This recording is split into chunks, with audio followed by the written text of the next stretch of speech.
ನಮಸ್ಕಾರ ಮತ್ತು ಈ ಅಧಿವೇಶನಕ್ಕೆ ಸ್ವಾಗತ.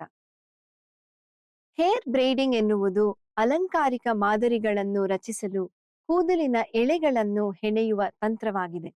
ಇದು ಬಹುಮುಖ ಸ್ಟೈಲಿಂಗ್ ವಿಧಾನವಾಗಿದ್ದು, ಇದನ್ನು ವಿವಿಧ ರೀತಿ ಮತ್ತು ಉದ್ದದ ಕೂದಲುಗಳಲ್ಲಿ ಬಳಸಬಹುದು. ಉದ್ದೇಶಗಳು. ಈ ಅಧಿವೇಶನದ ಕೊನೆಯಲ್ಲಿ ಇವುಗಳನ್ನು ಮಾಡಲು ನಿಮಗೆ ಸಾಧ್ಯವಾಗುತ್ತದೆ. ನೀವು ಹೀಗೆ ಮಾಡಬಹುದು: ಫಿಶ್ ಟೇಲ್ ಬ್ರೇಡ್ ಅನ್ನು ಮಾಡುವುದು, ಫ್ರೆಂಚ್ ಬ್ರೇಡ್ ಅನ್ನು ಮಾಡುವುದು ಮತ್ತು ರಿವರ್ಸ್ ಫ್ರೆಂಚ್ ಬ್ರೇಡ್ ಅಥವಾ ಅಪ್ಸೈಡ್ ಡೌನ್ ಬ್ರೇಡ್ ಅನ್ನು ಮಾಡುವುದು. ಸಾಮಾನ್ಯವಾಗಿ ಬ್ರೇಡಿಂಗ್ ಕಾರ್ಯವಿಧಾನಕ್ಕೆ ಅಗತ್ಯವಿರುವ ಉಪಕರಣಗಳು ಮತ್ತು ಸಾಮಗ್ರಿಗಳನ್ನು ನೋಡೋಣ. ನಿಮಗೆ ಈ ಕೆಳಗಿನ ಉಪಕರಣಗಳು ಮತ್ತು ಸಾಮಗ್ರಿಗಳು ಬೇಕಾಗುತ್ತವೆ: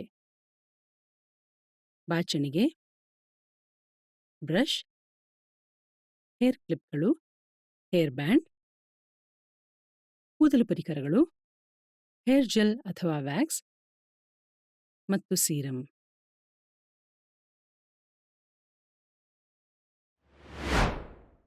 ಸೋಂಕನ್ನು ತಡೆಗಟ್ಟಲು ಬಳಸುವ ಉಪಕರಣಗಳು ಚೆನ್ನಾಗಿ ಸ್ಟೆರಿಲೈಸ್ ಆಗಿದೆ ಎಂದು ಖಚಿತಪಡಿಸಿಕೊಳ್ಳಿ. ಕಾರ್ಯವಿಧಾನದ ಮೊದಲು ನಿಮ್ಮ ಕೈಗಳನ್ನು ಸೋಪ್ ಮತ್ತು ನೀರಿನಿಂದ ತೊಳೆಯಿರಿ. ಈಗ ಫಿಶ್ ಟೇಲ್ ಬ್ರೇಡ್ನ ಕಾರ್ಯವಿಧಾನವನ್ನು ನೋಡೋಣ. ಕಾರ್ಯವಿಧಾನವು ಈ ಕೆಳಗಿನ ಹಂತಗಳನ್ನು ಒಳಗೊಂಡಿರುತ್ತವೆ. ಅವುಗಳೆಂದರೆ: ಹಂತ 1, ಕೂದಲಿಗೆ ಉತ್ಪನ್ನವನ್ನು ಹಚ್ಚಿರಿ. ಹಂತ 2, ಕೂದಲನ್ನು ಬ್ರಷ್ ಮಾಡಿ. ಹಂತ 3, ಕೂದಲನ್ನು 2 ಭಾಗಗಳಾಗಿ ವಿಂಗಡಿಸಿ. ಹಂತ 4, ಕಾರ್ಯವಿಧಾನವನ್ನು ಪ್ರಾರಂಭಿಸಿ. ಮತ್ತು ಹಂತ 5, ಬ್ರೇಡ್ ಅನ್ನು ಸುರಕ್ಷಿತಗೊಳಿಸಿ. ಈಗ ಈ ಹಂತಗಳನ್ನು ವಿವರವಾಗಿ ನೋಡೋಣ. ಸ್ವಚ್ಛ ಒಣ ಕೂದಲಿನೊಂದಿಗೆ ಪ್ರಾರಂಭಿಸಿ. ಕೂದಲಿನ ಹಿಡಿತವನ್ನು ಸೇರಿಸಲು ಮತ್ತು ಹಿಡಿದಿಡಲು ನೀವು ಮೂಸ್, ಸೀರಮ್ ಅಥವಾ ಟೆಕ್ಸ್ಚರೈಸಿಂಗ್ ಸ್ಪ್ರೇನಂತಹ ಕೆಲವು ಕೂದಲಿನ ಉತ್ಪನ್ನವನ್ನು ಹಚ್ಚಬಹುದು. ಯಾವುದೇ ಸಿಕ್ಕುಗಳು, ಗಂಟುಗಳು ಅಥವಾ ಅಡ್ಡಿಗಳನ್ನು ತೆಗೆದುಹಾಕಲು ಕೂದಲನ್ನು ಚೆನ್ನಾಗಿ ಬ್ರಷ್ ಮಾಡಿ ಅಥವಾ ಬಾಚಿಕೊಳ್ಳಿ. ಎಲ್ಲಾ ಕೂದಲನ್ನು ಬೆನ್ನಿನ ಕಡೆಗೆ ಒಟ್ಟುಗೂಡಿಸಿ ಮತ್ತು ಅದನ್ನು 2 ಸಮಾನ ಭಾಗಗಳಾಗಿ ವಿಂಗಡಿಸಿ. ಒಂದು ವಿಭಾಗವನ್ನು ನಿಮ್ಮ ಎಡಗೈಯಲ್ಲಿ ಮತ್ತು ಇನ್ನೊಂದು ಭಾಗವನ್ನು ನಿಮ್ಮ ಬಲಗೈಯಲ್ಲಿ ಹಿಡಿದುಕೊಳ್ಳಿ. ನಿಮ್ಮ ಬಲಗೈಯನ್ನು ಬಳಸಿ ಬಲಭಾಗದ ಹೊರ ಅಂಚಿನಿಂದ ಕೂದಲಿನ ಸಣ್ಣ ಎಳೆಯನ್ನು ಎತ್ತಿಕೊಳ್ಳಿ. ಫಿಶ್ ಟೇಲ್ ಬ್ರೇಡ್ನ ಸಂಕೀರ್ಣ ನೋಟವನ್ನು ಕಾಪಾಡಿಕೊಳ್ಳಲು ಕೂದಲೆಳೆ ಚಿಕ್ಕದಾಗಿದೆ ಎಂದು ಖಚಿತಪಡಿಸಿಕೊಳ್ಳಿ.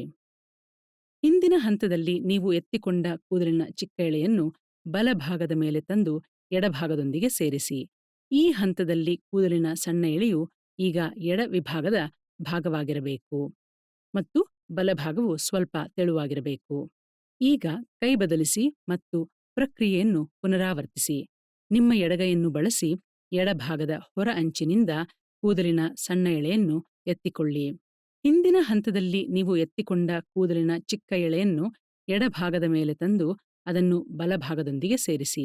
ಇದು ಫಿಶ್ ಟೇಲ್ ಬ್ರೇಡ್ನ ಒಂದು ಪೂರ್ಣ ಚಕ್ರವನ್ನು ಪೂರ್ಣಗೊಳಿಸುತ್ತದೆ. ಈ ರೀತಿಯಲ್ಲಿ ಹೆಣೆಯುವುದನ್ನು ಮುಂದುವರಿಸಿ. ಎರಡೂ ಬದಿಗಳಲ್ಲಿ ಪರ್ಯಾಯವಾಗಿ ಕೂದಲನ್ನು ಸೇರಿಸಿ. ಪ್ರತಿ ಚಕ್ರದೊಂದಿಗೆ ನೀವು ಒಂದು ಬದಿಯಿಂದ ಸಣ್ಣ ಎಳೆಯನ್ನು ಎತ್ತಿಕೊಂಡು ಎದುರು ಭಾಗಕ್ಕೆ ಸೇರಲು ಅದನ್ನು ದಾಟುತ್ತೀರಿ. ಇದು ಫಿಶ್ ಟೇಲ್ ಬ್ರೇಡ್ನ ವಿಶಿಷ್ಟವಾದ ನೇಯ್ದ ನೋಟವನ್ನು ಸೃಷ್ಟಿಸುತ್ತದೆ. ನೀವು ಬಯಸಿದ ಉದ್ದವನ್ನು ತಲುಪುವವರೆಗೆ ಮುಂದುವರೆಸಿ. ನಿಮ್ಮ ಆದ್ಯತೆಗೆ ಅನುಗುಣವಾಗಿ ನೀವು ಕೂದಲಿನ ತುದಿಗಳವರೆಗೆ ಬ್ರೇಡ್ ಮಾಡಬಹುದು ಅಥವಾ ನಿರ್ದಿಷ್ಟ ಹಂತದಲ್ಲಿ ನಿಲ್ಲಿಸಬಹುದು. ಅಚ್ಚುಕಟ್ಟಾಗಿ ಒಂದೇ ರೀತಿ ಕಾಣಲು ಎಳೆಗಳನ್ನು ಸತತವಾಗಿ ಚಿಕ್ಕದಾಗಿ ಇರಿಸಲು ಮರೆಯದಿರಿ. ನೀವು ಬಯಸಿದ ಉದ್ದವನ್ನು ತಲುಪಿದ ನಂತರ ಜಡೆಯನ್ನು ಸಣ್ಣ ಎಲಾಸ್ಟಿಕ್ ಅಥವಾ ಕೂದಲಿನ ಟೈನೊಂದಿಗೆ ಅಥವಾ ಬ್ಯಾಂಡ್ನೊಂದಿಗೆ ಸುರಕ್ಷಿತಗೊಳಿಸಿ. ಸಡಿಲವಾದ ಕೂದಲೆಳೆಗಳನ್ನು ಒಂದಾಗಿ ಇರಿಸಿಕೊಳ್ಳಲು ಅಗತ್ಯವಿದ್ದರೆ ನೀವು ಬಾಬಿ ಪಿನ್ಗಳನ್ನು ಸಹ ಬಳಸಬಹುದು. ನೀವು ಜಡೆಗೆ ಕೆಲವು ಬಿಡಿ ಭಾಗಗಳನ್ನು ಸೇರಿಸಬಹುದು: ಕೃತಕ ಹೂವು, ಆಭರಣ ಇತ್ಯಾದಿ. ನೆನಪಿಡಿ, ಪ್ರಾಕ್ಟೀಸ್ ಮೇಕ್ಸ್ ಪರ್ಫೆಕ್ಟ್. ಅಭ್ಯಾಸದಿಂದ ಪರಿಪೂರ್ಣತೆ ಸಾಧಿಸಬಹುದು. ಆದ್ದರಿಂದ ನಿಮ್ಮ ಮೊದಲ ಪ್ರಯತ್ನವು ನೀವು ಬಯಸಿದಂತೆ ನಿಖರವಾಗಿ ಮೂಡದಿದ್ದರೆ ಚಿಂತಿಸಬೇಡಿ. ಸ್ವಲ್ಪ ಅಭ್ಯಾಸದೊಂದಿಗೆ ನೀವು ಸುಂದರವಾದ ಫಿಶ್ ಟೇಲ್ ಬ್ರೇಡ್ ಅನ್ನು ರಚಿಸಲು ಸಾಧ್ಯವಾಗುತ್ತದೆ. ಈಗ ಫ್ರೆಂಚ್ ಬ್ರೇಡ್ನ ಕಾರ್ಯವಿಧಾನವನ್ನು ನೋಡೋಣ. ಕಾರ್ಯವಿಧಾನವು ಈ ಕೆಳಗಿನ ಹಂತಗಳನ್ನು ಒಳಗೊಂಡಿರುತ್ತದೆ. ಅವುಗಳೆಂದರೆ: ಹಂತ 1, ಕೂದಲನ್ನು ರೆಡಿಯಾಗಿಸಿ. ಹಂತ 2, ಕೂದಲನ್ನು ಬ್ರಷ್ ಮಾಡಿ. ಹಂತ 3, ಕೂದಲನ್ನು ವಿಭಜಿಸಿ. ಹಂತ 4 ಹೆಣೆಯಲು ಪ್ರಾರಂಭಿಸಿ ಮತ್ತು ಹಂತ 5 ಜಡೆಯನ್ನು ಭದ್ರಗೊಳಿಸಿ. ಈಗ ಈ ಹಂತಗಳನ್ನು ವಿವರವಾಗಿ ನೋಡೋಣ.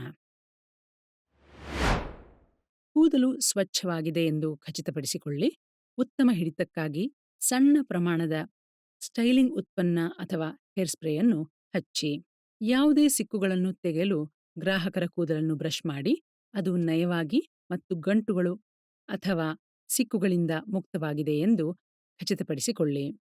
ಫ್ರೆಂಚ್ ಬ್ರೇಡನ್ನು ಪ್ರಾರಂಭಿಸಲು ತಲೆಯ ಮೇಲ್ಭಾಗದಲ್ಲಿ ಕೂದಲಿನ ಸಣ್ಣ ಭಾಗವನ್ನು ಎಚ್ಚರಿಕೆಯಿಂದ ಆಯ್ಕೆ ಮಾಡಿ. ನಿರ್ದಿಷ್ಟವಾಗಿ ನಿಮ್ಮ ಹಣೆಯ ಅಂಚಿನ ಕೂದಲಿನಿಂದ ಪ್ರಾರಂಭಿಸಿ. ಈ ಆರಂಭಿಕ ವಿಭಾಗವು ಸರಿಯಾಗಿ ಆಯ್ದ ಜಾಗದಲ್ಲಿ ಇದ್ದರೆ ಇದು ಫ್ರೆಂಚ್ ಬ್ರೇಡ್ಗೆ ಸರಿಯಾದ ಆರಂಭ ನೀಡುತ್ತದೆ. ನೀವು ಬ್ರೇಡನ್ನು ಹೆಣೆಯುವಾಗ ಹೆಚ್ಚಿನ ಎಳೆಗಳನ್ನು ಬೇಕಾದ ರೀತಿ ಸಂಯೋಜಿಸಲು ಅನುವು ಮಾಡಿಕೊಡುತ್ತದೆ. ನೀವು ಆಯ್ಕೆ ಮಾಡಿದ ಕೂದಲಿನ ಸಣ್ಣ ಭಾಗವನ್ನು 3 ಸಮಾನ ಭಾಗಗಳಾಗಿ ವಿಂಗಡಿಸಿ. ಎಡಭಾಗವನ್ನು ನಿಮ್ಮ ಎಡಗೈಯಿಂದ ಹಿಡಿದುಕೊಳ್ಳಿ. ಮಧ್ಯ ಮತ್ತು ಬಲಭಾಗವನ್ನು ನಿಮ್ಮ ಬಲಗೈಯಿಂದ ಹಿಡಿದುಕೊಳ್ಳಿ. ಜಡೆಯನ್ನು ಪ್ರಾರಂಭಿಸಲು ಮಧ್ಯದ ವಿಭಾಗದ ಮೇಲೆ ಬಲ ವಿಭಾಗವನ್ನು ದಾಟಿಸಿ. ಆಗ ಬಲ ವಿಭಾಗವು ಮಧ್ಯಮ ವಿಭಾಗವಾಗುತ್ತದೆ.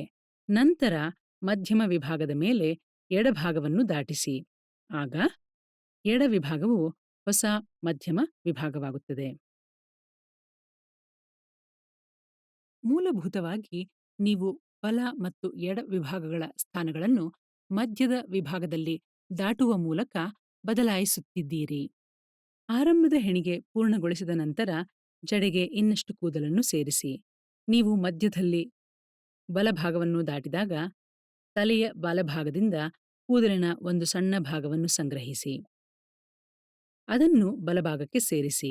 ಅದೇ ರೀತಿ ನೀವು ಮಧ್ಯದಲ್ಲಿ ಎಡಭಾಗವನ್ನು ದಾಟಿದಾಗ ತಲೆಯ ಎಡಭಾಗದಿಂದ ಕೂದಲಿನ ಒಂದು ಸಣ್ಣ ಭಾಗವನ್ನು ಸಂಗ್ರಹಿಸಿ ಮತ್ತು ಎಡಭಾಗಕ್ಕೆ ಸೇರಿಸಿ. ಮಧ್ಯದ ವಿಭಾಗದ ಮೇಲೆ ಬಲಭಾಗವನ್ನು ದಾಟುವ ಪ್ರಕ್ರಿಯೆಯನ್ನು ಪುನರಾವರ್ತಿಸಿ. ಬಲಭಾಗದಿಂದ ಕೂದಲನ್ನು ಸೇರಿಸಿ ಮತ್ತು ಎಡಭಾಗದಿಂದ ಕೂದಲನ್ನು ಸೇರಿಸುವಾಗ ಮಧ್ಯದ ವಿಭಾಗದ ಮೇಲೆ ಎಡಭಾಗವನ್ನು ದಾಟಿ. ಜಡೆ ಮುಂದುವರೆದಂತೆ ಇದು ನೇಯ್ಗೆಯ ಹಾಗೆ ಮೂಡಿಬರುತ್ತದೆ. ನೀವು ಹೆಣೆಯುವುದನ್ನು ಮುಂದುವರಿಸಿದಂತೆ ತಲೆಯ ಎರಡೂ ಬದಿಗಳಿಂದ ಕೂದಲನ್ನು ಕ್ರಮೇಣವಾಗಿ ಆಯಾ ಭಾಗಗಳಿಗೆ ಸೇರಿಸಿ. ನಂತರ ಮಧ್ಯದ ಭಾಗದ ಮೇಲೆ ದಾಟಿಸಿ. ಜಡೆಯನ್ನು ಸ್ಪಷ್ಟವಾಗಿ ಕಾಪಾಡಿಕೊಳ್ಳಲು ವಿಭಾಗಗಳನ್ನು ಅಚ್ಚುಕಟ್ಟಾಗಿ ಮತ್ತು ಪ್ರತ್ಯೇಕವಾಗಿ ಇರಿಸಿ. ಕುತ್ತಿಗೆಯ ತುದಿಯನ್ನು ತಲುಪುವವರೆಗೆ ಕೂದಲನ್ನು ಸೇರಿಸಿ ದಾಟಿಸುವ ಮೂಲಕ ಫ್ರೆಂಚ್ ಬ್ರೇಡನ್ನು ಮುಂದುವರೆಸಿ. ಈ ಹಂತದಲ್ಲಿ ನೀವು ಎಲ್ಲಾ ಕೂದಲನ್ನು ಜಡೆಗೆ ಸೇರಿಸಿರಬೇಕು. ಒಮ್ಮೆ ಎಲ್ಲಾ ಕೂದಲನ್ನು ಸಂಯೋಜಿಸಿದ ನಂತರ ಹೆಚ್ಚಿನ ಕೂದಲನ್ನು ಸೇರಿಸದೆಯೇ ಬ್ರೇಡ್ ಮಾಡುವುದನ್ನು ಮುಂದುವರಿಸಿ. ನೀವು ತುದಿಗಳನ್ನು ತಲುಪುವವರೆಗೆ ಉಳಿದ ಕೂದಲನ್ನು ಸಾಮಾನ್ಯ 3 ಕಾಲಿನ ಜಡೆಯಲ್ಲಿ ಕಡೆಗೆ ಫ್ರೆಂಚ್ ಬ್ರೇಡನ್ನು ಹಿಡಿದಿಟ್ಟುಕೊಳ್ಳಲು ಕೂದಲಿನ ಕೊನೆಯಲ್ಲಿ ಎಲಾಸ್ಟಿಕ್ನಿಂದ ಸುರಕ್ಷಿತಗೊಳಿಸಿ. ಜಡೆಯನ್ನು ಅಲಂಕರಿಸುವುದು ನಿಮ್ಮ ವೈಯಕ್ತಿಕ ಶೈಲಿಯನ್ನು ವ್ಯಕ್ತಪಡಿಸಿ. ವೈಯಕ್ತಿಕ ಸ್ಪರ್ಶದೊಂದಿಗೆ ಒಟ್ಟಾರೆ ಅಂದವನ್ನು ಹೆಚ್ಚಿಸಲು ನಿಮಗೆ ಅವಕಾಶವನ್ನು ನೀಡುತ್ತದೆ. ಈ ವಿಧಾನವು ಪರಿಪೂರ್ಣಗೊಳಿಸಲು ಸ್ವಲ್ಪ ಅಭ್ಯಾಸವನ್ನು ತೆಗೆದುಕೊಳ್ಳಬಹುದು. ವಿಶೇಷವಾಗಿ ನೀವು ಫ್ರೆಂಚ್ ಬ್ರೇಡಿಂಗ್ಗೆ ಹೊಸಬರಾಗಿದ್ದರೆ ಸ್ವಲ್ಪ ಸಮಯ ತೆಗೆದುಕೊಳ್ಳಿ. ತಾಳ್ಮೆಯಿಂದಿರಿ ಮತ್ತು ನಿಮ್ಮ ಮೊದಲ ಪ್ರಯತ್ನದಲ್ಲಿ ದೋಷರಹಿತವಾಗಿಲ್ಲದಿದ್ದರೆ ಚಿಂತಿಸಬೇಡಿ. ಅಭ್ಯಾಸದೊಂದಿಗೆ ಸುಂದರವಾದ ಫ್ರೆಂಚ್ ಬ್ರೇಡ್ಗಳನ್ನು ರಚಿಸುವಲ್ಲಿ ನೀವು ಹೆಚ್ಚು ಸುಲಭ ಮತ್ತು ಪ್ರವೀಣರಾಗುತ್ತೀರಿ. ಈಗ ರಿವರ್ಸ್ ಫ್ರೆಂಚ್ ಬ್ರೇಡ್ ಅಥವಾ ಅಪ್ಸೈಡ್ ಡೌನ್ ಬ್ರೇಡ್ನ ಕಾರ್ಯವಿಧಾನವನ್ನು ನೋಡೋಣ. ಕಾರ್ಯವಿಧಾನವು ಈ ಕೆಳಗಿನ ಹಂತಗಳನ್ನು ಒಳಗೊಂಡಿರುತ್ತದೆ. ಅವುಗಳೆಂದರೆ: ಹಂತ 1 ಕೂದಲಿನ ಉತ್ಪನ್ನವನ್ನು ಹೆಚ್ಚಿ. ಹಂತ 2 ಕೂದಲನ್ನು ಬ್ರಷ್ ಮಾಡಿ. ಹಂತ 3 ಕೂದಲನ್ನು ವಿಭಜಿಸಿ. ಹಂತ 4 ಬ್ರೇಡಿಂಗ್ ಪ್ರಾರಂಭಿಸಿ ಮತ್ತು ಹಂತ 5 ಬ್ರೇಡನ್ನು ಸುರಕ್ಷಿತಗೊಳಿಸಿ. ಈಗ ಈ ಹಂತಗಳನ್ನು ವಿವರವಾಗಿ ನೋಡೋಣ. ಶುಚಿಯಾದ ಒಣ ಕೂದಲಿನೊಂದಿಗೆ ಪ್ರಾರಂಭಿಸಿ. ಕೂದಲಿಗೆ ಹಿಡಿತವನ್ನು ಸೇರಿಸಲು ಮತ್ತು ಹಿಡಿದಿಡಲು ನೀವು ಮೂಸ್, ಸೀರಮ್ ಅಥವಾ ಟೆಕ್ಸ್ಚರೈಸಿಂಗ್ ಸ್ಪ್ರೇನಂತಹ ಕೆಲವು ಕೂದಲಿನ ಉತ್ಪನ್ನವನ್ನು ಹಚ್ಚಬಹುದು. ಯಾವುದೇ ಸಿಕ್ಕುಗಳನ್ನು ತೆಗೆದುಹಾಕಲು ಕೂದಲನ್ನು ಬ್ರಷ್ ಮಾಡುವ ಮೂಲಕ ಪ್ರಾರಂಭಿಸಿ ಮತ್ತು ಅದು ನಯವಾಗಿ ಕೆಲಸ ಮಾಡಲು ಸುಲಭವಾಗಿದೆ ಎಂದು ಖಚಿತಪಡಿಸಿಕೊಳ್ಳಿ. ಕಿವಿಗಳ ಮೇಲಿನಿಂದ ಸ್ವಲ್ಪ ಬಾಗಿದ ರೇಖೆಯಲ್ಲಿ ತಲೆಯ ಮೇಲ್ಭಾಗಕ್ಕೆ ಕೂದಲನ್ನು ಭಾಗಿಸಿ ಮತ್ತು ಸದ್ಯಕ್ಕೆ ಆ ಭಾಗವನ್ನು ಕ್ಲಿಪ್ ಮಾಡಿ. ನಿಮ್ಮ ಬೆರಳು ಅಥವಾ ಬಾಚಣಿಗೆ ಬಳಸಿ ಕೂದಲನ್ನು ಮಧ್ಯದಲ್ಲಿ ಭಾಗಿಸಿ. ಕುತ್ತಿಗೆಯಿಂದ ಪ್ರಾರಂಭಿಸಿ ತಲೆಯ ತಳದಲ್ಲಿ ಕೂದಲಿನ ಒಂದು ಸಣ್ಣ ಭಾಗವನ್ನು ಸಂಗ್ರಹಿಸಿ.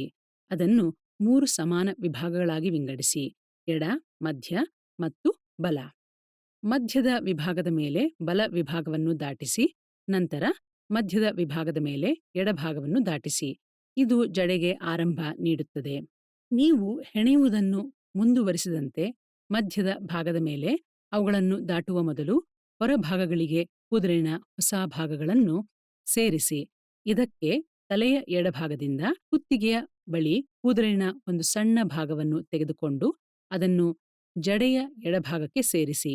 ನಂತರ ಮಧ್ಯದ ವಿಭಾಗದ ಮೇಲೆ ಬಲಭಾಗವನ್ನು ದಾಟಿಸಿ. ಮುಂದೆ ತಲೆಯ ಬಲಭಾಗದಿಂದ ಕತ್ತಿನ ತುದಿಯ ಬಳಿ ಕೂದಲಿನ ಒಂದು ಸಣ್ಣ ಭಾಗವನ್ನು ತೆಗೆದುಕೊಂಡು ಅದನ್ನು ಬ್ರೇಡ್ನ ಬಲಭಾಗಕ್ಕೆ ಸೇರಿಸಿ. ಮಧ್ಯದ ವಿಭಾಗದ ಮೇಲೆ ಎಡಭಾಗವನ್ನು ದಾಟಿಸಿ. ಬ್ರೇಡನ್ನು ಬಿಗಿಯಾಗಿರಿಸಿಕೊಳ್ಳಲು ಪ್ರಯತ್ನಿಸಿ. ಈ ಮಾದರಿಯನ್ನು ಪುನರಾವರ್ತಿಸಿ ತಲೆಯ ಎರಡೂ ಬದಿಗಳಿಂದ ಕೂದಲಿನ ಸಣ್ಣ ಭಾಗಗಳನ್ನು ಬ್ರೇಡ್ನ ಹೊರಭಾಗಗಳಿಗೆ ಸೇರಿಸಿ ಮತ್ತು ಮಧ್ಯದ ಭಾಗದ ಮೇಲೆ ಅವುಗಳನ್ನು ದಾಟಿಸಿ. ಈ ರೀತಿಯಲ್ಲಿ ಹೆಣೆಯುವುದನ್ನು ಮುಂದುವರಿಸಿ ಕ್ರಮೇಣ ನಿಮ್ಮ ತಲೆಯ ಮೇಲ್ಭಾಗಕ್ಕೆ ಹೋಗುತ್ತಾ ತಲೆಯ ಸುತ್ತಲೂ ಕೂದಲನ್ನು ಸಂಗ್ರಹಿಸಿ ಅದನ್ನು ಬ್ರೇಡ್ಗೆ ಸೇರಿಸಿ. ಇದನ್ನು ಮಾಡುವಾಗ ಬ್ರೇಡ್ ಅನ್ನು ಬಿಗಿಯಾಗಿ ಇರಿಸಿಕೊಳ್ಳಲು ಮರೆಯದಿರಿ. ಒಮ್ಮೆ ನೀವು ತಲೆಯ ಮೇಲ್ಭಾಗ ಅಥವಾ ಬಯಸಿದ ಜಾಗವನ್ನು ತಲುಪಿದ ನಂತರ ಕೂದಲಿನ ಟೈನೊಂದಿಗೆ ಬ್ರೇಡ್ನ ತುದಿಯನ್ನು ಭದ್ರಗೊಳಿಸಿ. ಹಿಂದೆ ಹೋಗಿ ಬ್ರೇಡ್ ಅನ್ನು ಹೊಂದಿಸಲು ಬದಿಗಳಲ್ಲಿ ಮೆಲ್ಲಗೆ ಎಳೆಯಿರಿ. ಮೇಲಿನ ಭಾಗವನ್ನು ಬಿಡಿಸಿ ಪೋನಿ ಟೇಲ್ನಲ್ಲಿ ಆ ಭಾಗ ಮತ್ತು ಬ್ರೇಡನ್ನು ಸಂಯೋಜಿಸಿ. ಬ್ರೇಡ್ನ ಉಳಿದ ಭಾಗವನ್ನು ಎಳೆದು ಬನ್ ಮಾಡಿ. ಕೊನೆಯ ಹೊಂದಾಣಿಕೆಗಳನ್ನು ಮಾಡಿ. ಯಾವುದೇ ಸಡಿಲವಾದ ಎಳೆಗಳನ್ನು ಅಥವಾ ಕೆದರಿದ್ದನ್ನು ಸುರಕ್ಷಿತವಾಗಿರಿಸಲು ನೀವು ಬಾಬಿ ಪಿನ್ಗಳನ್ನು ಬಳಸಬಹುದು. ಬ್ರೇಡ್ಗೆ ಪರಿಕರಗಳನ್ನು ಸೇರಿಸುವ ಮೂಲಕ ನೀವು ಕೇಶವಿನ್ಯಾಸವನ್ನು ಮತ್ತಷ್ಟು ಕಸ್ಟಮೈಸ್ ಮಾಡಬಹುದು ಮತ್ತು ಹೆಚ್ಚಿನ ಅಂದ ನೀಡಬಹುದು. ಅಷ್ಟೇ, ನೀವು ರಿವರ್ಸ್ ಫ್ರೆಂಚ್ ಬ್ರೇಡನ್ನು ಯಶಸ್ವಿಯಾಗಿ ರಚಿಸಿರುವಿರಿ.